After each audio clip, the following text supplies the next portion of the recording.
Hi everyone, welcome to my channel Moments by M. இந்த வீடியோவில் நாங்கள் ரீசெண்டாக இந்தியாவுக்கு போன ஒரு பில்கிரிமேஜ் ட்ரிப்பை பற்றி தான் பார்க்க போகிறோம். அதில் முதலாவது வீடியோவாக நாங்கள் ஸ்ரீலங்காவிலேருந்து வெளிக்கிட்டு இந்தியா போய் சேர்ந்தது, அங்கே நாங்கள் திருவண்ணாமலையில் போய் எப்படி தரிசனம் பார்த்ததுன்ற எல்லாம் தான் இந்த வீடியோவில் கவர் ஆகிருக்கு.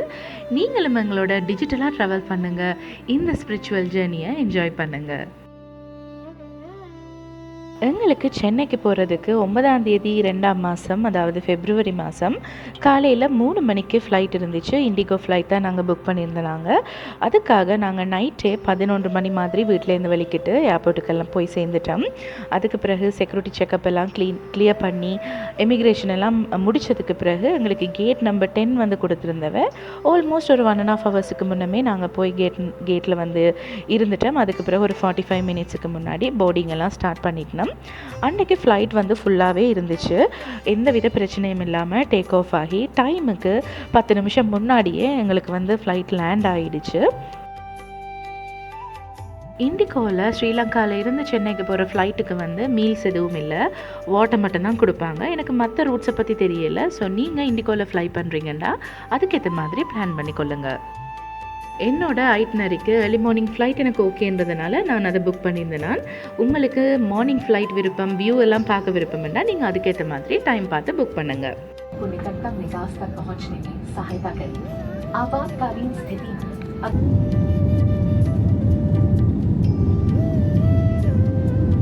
நாங்கள் எங்களோட ஹோட்டல் ரூமுக்கு போனதுக்கு பிறகு கொஞ்சம் நேரம் ரெஸ்ட் எடுத்துகிட்டு ஒரு 8 மணி மாதிரி வெளியில் வந்து டீ, காலை சாப்பாடெல்லாம் சாப்பிட்டுட்டு எங்களோட ரிலேஷன் கசின் வீட்டுக்கு போயிட்டோம். அவங்களோட வீட்டிலேருந்து 12 o'clock மாதிரி வெளிக்கிட்டு சென்னை எக்மோர் ரயில்வே ஸ்டேஷனுக்கு வந்து நாங்கள் வந்துட்டோம்.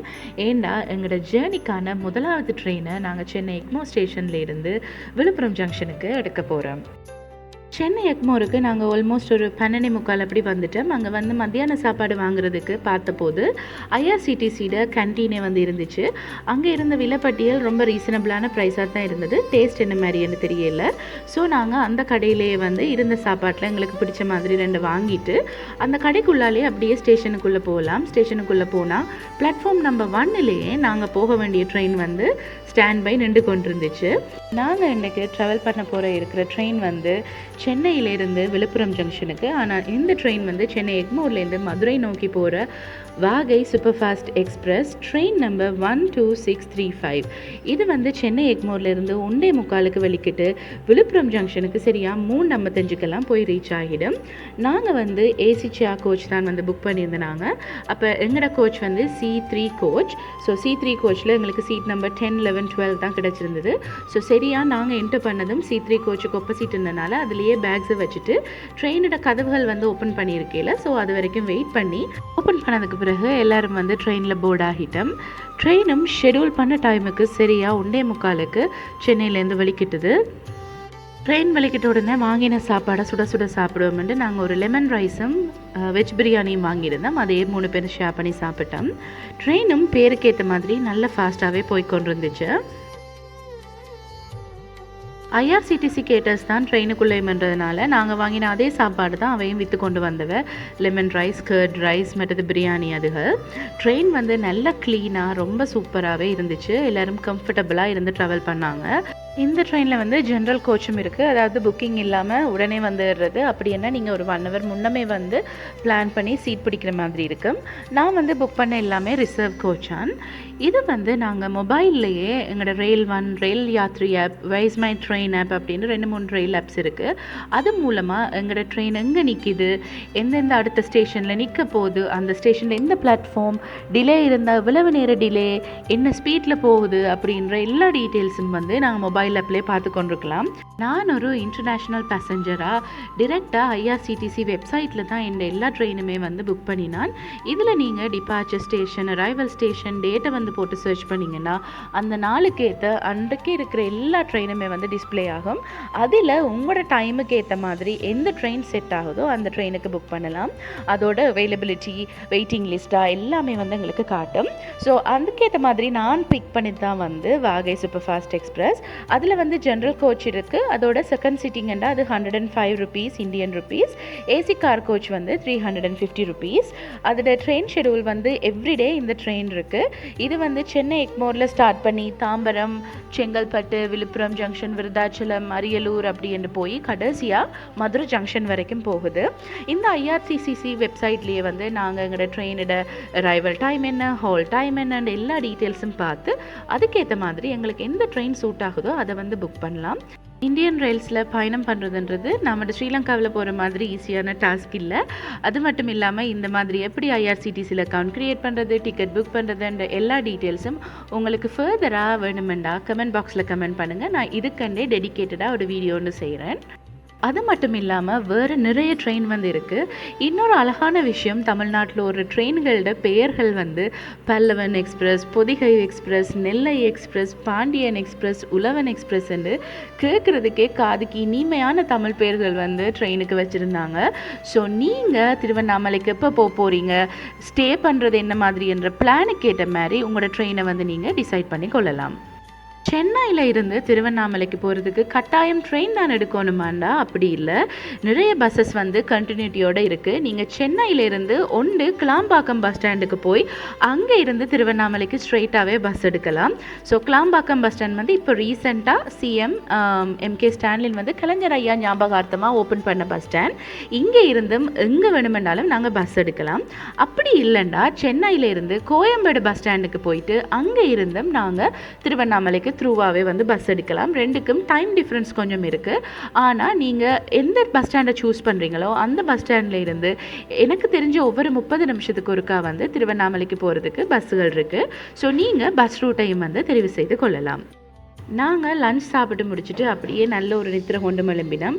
ட்ரெயின் ஷெடியூல் பண்ண டைமுக்கு 10 மினிட்ஸுக்கு முன்னமே விழுப்புரம் ஜங்ஷனுக்கு வந்து ரீச் ஆகிடுச்சு. ஆனால் 10 மினிட்ஸுக்கு முன்னம் வந்தாலும் டிபார்ச்சர் ஆகிற அந்த ஷெடியூல் டைம் வரைக்கும் வந்து அந்தந்த ஸ்டேஷனில் ட்ரெயின் வந்து வெயிட் பண்ணி தான் போவாங்க.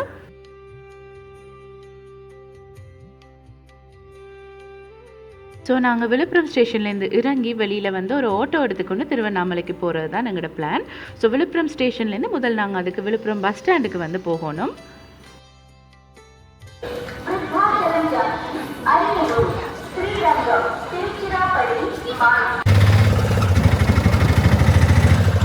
நாங்கள் எடுத்த ஓட்டோ அண்ணாட்டையே வந்து திருவண்ணாமலை போகிற பஸ்ஸுக்கு வந்து எங்களை நிப்பாட்ட சொல்லியிருந்தாங்க. ஸோ அவர் விழுப்புரம் பஸ் ஸ்டாண்டில் வந்து திருவண்ணாமலை பஸ் வந்து எங்கே நிற்குமோ அங்கேயே நேராக கொண்டு போய் நிப்பாட்டிட்டார். அப்போ எங்களுக்கு பேக்குகளோட வந்து ஏறுறதுக்கு ஈஸியாக இருந்துச்சு. பஸ்ஸும் வந்து ஒவ்வொரு 20 நிமிஷத்துக்கு ஒருக்கா இருக்குன்னு சொல்லிச்சுன்னா விழுப்புரம் ஜங்ஷன்லேருந்து திருவண்ணாமலைக்கு.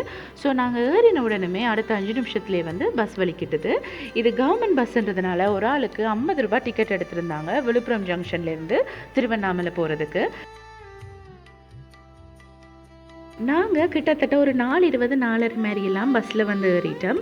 பஸ்ஸும் நாங்கள் ஏறின உடனே எடுத்துட்டுது. கிட்டத்தட்ட ஒரு மணித்தியாலமும் 20 நிமிஷம் மாதிரி எடுத்தது எங்களுக்கு விழுப்புரத்துலேருந்து திருவண்ணாமலை போகிறதுக்கு. திருவண்ணாமலைக்கு போகிற ரூட் எல்லாமே நல்ல பச்சை பசையிலண்டு மலைகளும், அதோட இந்த மலைகள் வந்து பார்க்குறதுக்கு கொஞ்சம் வித்தியாசமாகவே மலைகள், கற்கள் கொண்ட மலைகளாக இருந்துச்சு. ஸோ இந்த சீனரிஸ் எல்லாம் நல்லா பார்த்து கொண்டு அடிக்கடி அப்பப்போ நித்திரையும் கொண்டு நாங்கள் திருவண்ணாமலைக்கு ட்ராவல் பண்ணி கொண்டிருந்தோம். நாங்கள் எடுத்த இந்த பஸ் வந்து எக்ஸ்பிரஸ் பஸ்ன்னு சொல்லியிருந்துச்சுன்னா, ஸோ இது எல்லா பஸ் ஸ்டாப்லேயும் நிற்காது, ஒரு சில மெயினான பஸ் ஸ்டாப்பில் தான் நிற்குமென்று கண்டக்டர் சொல்லியிருந்தார். ஸோ இப்போ நீங்கள் பார்க்குறது தான் திருவண்ணாமலையோட மேலே. ஸோ நாங்கள் ஃபைனலாக 1 hour and 20 minutes ட்ராவலுக்கு பிறகு கிட்டத்தட்ட ஒரு 5:50 6 மணி வாக்கில் திருவண்ணாமலை வந்து ரீச் ஆகிட்டோம். ஸோ சூப்பராக சூரியன் வந்து செட் ஆகிற டைம்லேயே வந்து நீங்கள் மேலேயே நல்ல வடிவாக பார்க்கக்கூடிய மாதிரி இருந்துச்சு. ஸோ நாங்கள் திருவண்ணாமலை பஸ் ஸ்டாண்டில் இறங்கி இன்னொரு ஓட்டோ பிடிச்சி நான் வந்து புக் பண்ணியிருந்த ரூமுக்கு போய் சேர்ந்துட்டோம். ரூமுக்கு போனோடனே டக்குன்னு ஃப்ரெஷ்அப் ஆகிட்டு கோயிலுக்கு போகிறது தான் எங்களோட பிளானாக இருந்தது. ஏண்டா 8:30 வரைக்கும் கோயிலுக்கு உள்ளே போகிறதுக்கு வந்து அலோவ் பண்ணுவாங்க. அதுக்கு பிறகு கோயிலுக்குள்ளே போக அலோவ் பண்ண மாட்டாங்க. ஸோ நாங்கள் குளித்து எல்லாம் ரெடி ஆனதுக்கு பிறகு ஈவினிங்லேருந்து ஒன்றுமே சாப்பிடாதபடியாக சுட சுட ஒரு டீ ஒன்றை குடிச்சிட்டு கோயிலுக்குள்ளே போவோமெண்டு அப்படியே எங்களோட ரூமுக்கு பக்கத்தில் இருந்த ஒரு டீ கடையில் நல்ல சூப்பராக சுட சுட ஒரு டீ ஒன்று வாங்கி குடிச்சிட்டு இருந்தோம். நான் ரூமும் வந்து வடக்கு வாசல் வீதியில் தான் புக் பண்ணியிருந்தேன். நான் ரூமில் இருந்து கோயில் வந்து ஜஸ்ட் ஒரு 2 minutes வாக் தான். ஸோ நாங்கள் டீயை குடிச்சிட்டு அப்படியே கோயிலை நோக்கி நடந்து போய் கொண்டு இருந்தோம். எங்களோட ரூமில் இருந்தே கோயிலோட வடக்கு வாசல் கோபுரம் வந்து நல்லாவே தெரிஞ்சுது. ஸோ ஆல்ரெடி இருட்டாயிட்டுது. ஏன்னா நாங்கள் குளிச்சு ரெடியாக போகும்போதே கோயிலுக்குள்ளே என்ட்ராக்கில் ஆல்மோஸ்ட் ஒரு 7 மணி 7:15 அப்படி ஆகிட்டுது. நாங்கள் வந்து ஸ்பெஷல் தரிசனம் டிக்கெட் எடுத்து ஆளுக்கு வந்து 200 ரூபா டிக்கெட் எடுத்து தான் போயிருந்தேன். நாங்கள் கூட்டம் ஓரளவுக்கு இருந்தது. ஆல்மோஸ்ட் ஒரு 1 hour மாதிரி வெயிட் பண்ணதுக்கு பிறகு நாங்கள் வந்து சாமியை பார்க்கக்கூடியதாக இருந்துச்சு. கோயிலுக்குள்ளே எந்த விக்கிரகங்களையும் வந்து ஃபோட்டோஸோ வீடியோஸோ எடுக்க முடியாது. அதனால் நீங்களும் என்னோட டிஜிட்டலாக ட்ராவல் பண்ணுறதுனால மூலவரை நீங்களும் கும்பிடணுமென்றபடியாக நான் வேறு சோர்சஸ்லேருந்து வீடியோஸ் ஆட் பண்ணியிருக்கிறேன். நீங்களும் டிஜிட்டலாக அவரை கும்பிட்டு அவரோட அருளாசியை பெற்றுக்கொள்ளுங்க. மயமாக தெரிகிறதே சிந்தையில் சிவயோகம் வருகிறதே புவனங்களாளும் அண்ணாமலையே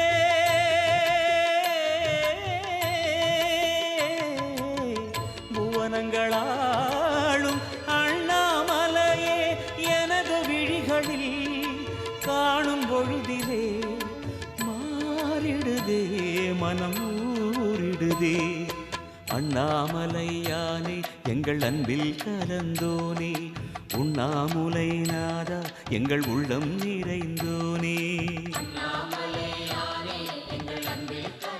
இந்த மாதிரி சிறப்பாக மூலவரோட தரிசனத்தை முடிச்சுட்டு அப்படியே நாங்கள் போய் உண்ணாமலை அம்மாவையும் கும்பிட்டு பிள்ளையார் முருகன் என்று வேறு வேறு சாமி விக்கிரகங்களையும் கும்பிட்டுட்டு அப்படியே கோயிலை சுற்றி பார்த்து கொண்டிருந்தோம். இப்படி நீங்கள் கோயிலை சுற்றி பார்க்குற விஷுவல்ஸை பார்க்குறதுக்குள்ளே இந்த கோயில்னு சிறப்புகளை பற்றி பார்த்துட்டு வந்துடலாம். காசியில் இறந்தால் முக்தி, திருவாரூரில் பிறந்தால் முக்தி, சிதம்பரத்தை வழிபட்டால் முக்தி, ஆனால் திருவண்ணாமலையை நிலைத்தாலே முக்தி தரும் என்று சொல்லுவாங்க. இந்த திருவண்ணாமலை பஞ்சபூத தலங்களில் ஒரு கோவிலாக விளங்குது.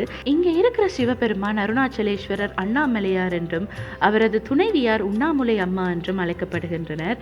இந்த கோவில் மொத்தம் 25 ஏக்கர் பரப்பளவில் அமைஞ்சிருக்குது. இந்த கோயில் கிட்டத்தட்ட 2000 ஆண்டுகள் பழமையானது மற்றும் தமிழ்நாட்டிலேயே 2வது உயரமான கோபுரம் உள்ள தலமாகவும் விளங்குது. இந்த திருவண்ணாமலை 2668 உயரம் கொண்ட மூலிகைமலை அடிவாரத்தில் அமைந்திருக்குது. இந்த கோயில் தென்னிந்திய திராவிட கட்டிடக்கலைக்கு சிறப்புள்ள அம்சமாகவும் வந்து விளங்குது. அது மட்டும் இல்லாமல் இங்கே 9 கோபுரங்கள், 6 பிரகாரங்கள், 142 சந்நிதிகள், 22 பிள்ளையார் விக்கிரகங்கள், 306 மண்டபங்கள், 1000 தூண்கள் கொண்ட 1000 மண்டபம், அதல பாதாள மண்டபம் என்று பல சிறப்புகளோடு அமைஞ்சிருக்குது. இந்த கோயிலில் இருக்கிற அருணாச்சலேஸ்வரர் அக்கினி வடிவத்தில் காட்சி கொடுத்து பிரம்மனும் விஷ்ணுவின் ஆணவத்தையும் அளித்ததாக நம்பப்படுது. அதனாலேயே இந்த கோயிலில் ஆருத்ரா தரிசனமும் கார்த்திகை தீபம் போன்ற நிகழ்வுகள் வந்து ரொம்ப விமர்சையாக வணங்கப்படுது. நான் என்னோட அனுபவத்தில் சாமியை போய் பார்க்குறதுக்கு இந்த நேரத்தை தான் கண்டிப்பாக சஜஸ்ட் பண்ணுவேன். ஏன்னா இரவு நேரம்ன்றதுனால அதிகமாக கூட்டம் இல்லை, ரஷ் இல்லை, கசகசன்னு ஆக்கள் இல்லாமல் நல்ல அமைதியாக பீஸ்ஃபுல்லாக சாமியை கும்பிட மாதிரி இருந்துச்சு. அதுவும் எங்களுக்கு அந்த 1 hour எடுத்தது கூட நாங்கள் போய் லைனில் நின்ற டைமில் தான் அபிஷேகம் நடக்குதுன்னு சொல்லி மூலவரை நட சாத்திட்டாங்க. அபிஷேகம் முடிஞ்சதுக்கு அப்புறமா திறந்துட்டு தான் மக்களை வந்து கும்பிட்றதுக்கு அனுமதிச்சாங்க. அதனால தான் அவ்வளவு டைம் எடுத்துச்சு. பட் அப்படி இருந்தும் கூட அவ்வளோ கூட்டம் இல்லாதனால நல்ல அமைதியாக எங்களால் கும்பிடக்கூடியதாக இருந்துச்சு.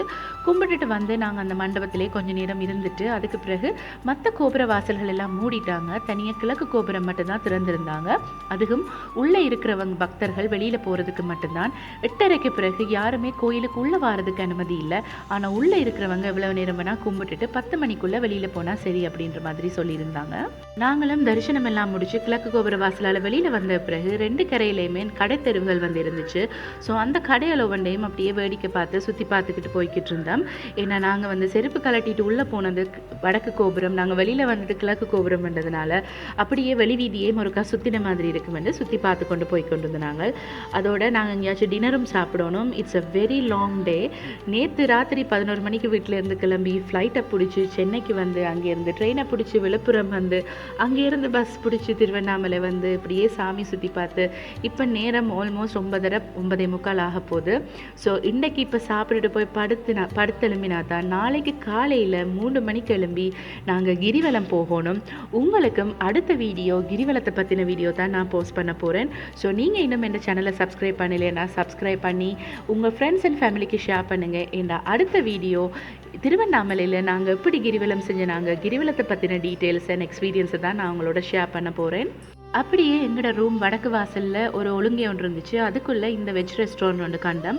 சாத்விக் வெஜ் ரெஸ்டாரண்ட்னு சொல்லியிருந்துச்சுன்னா ஸோ அங்கே போய் இரவு சாப்பாடை சாப்பிடுவோம்ண்டு நான் எனக்கு வெஜ் நூடுல்ஸும், அம்மா ரவை தோசை எடுத்திருந்தவா, ஹஸ்பண்ட் வந்து பரோட்டா எடுத்திருந்தவர். சாப்பாடு சொல்லக்கூடாது, உண்மையிலேயே நல்லா இருந்துச்சு. நான் லஞ்சும் எங்களுக்கு பெருசாக வாய்க்கல, அதனால் டின்னர் வந்து நல்லா இருந்துச்சு. டின்னர் எல்லாம் முடிச்சுட்டு அப்படியே நடந்து ரூமுக்கும் வந்து சேர்ந்துட்டோம். நீங்களும் இதுவரைக்கும் எங்களோட டிஜிட்டலாக ட்ராவல் பண்ணதுக்கு ரொம்ப நன்றி. ஸ்டே டியூன்டாக இருங்க. பாருங்கள் அடுத்த வீடியோவுக்கு. சேனலை சப்ஸ்கிரைப் பண்ணி வச்சுக்கொள்ளுங்கள். Thank you so much. ஓம் நம சிவாய.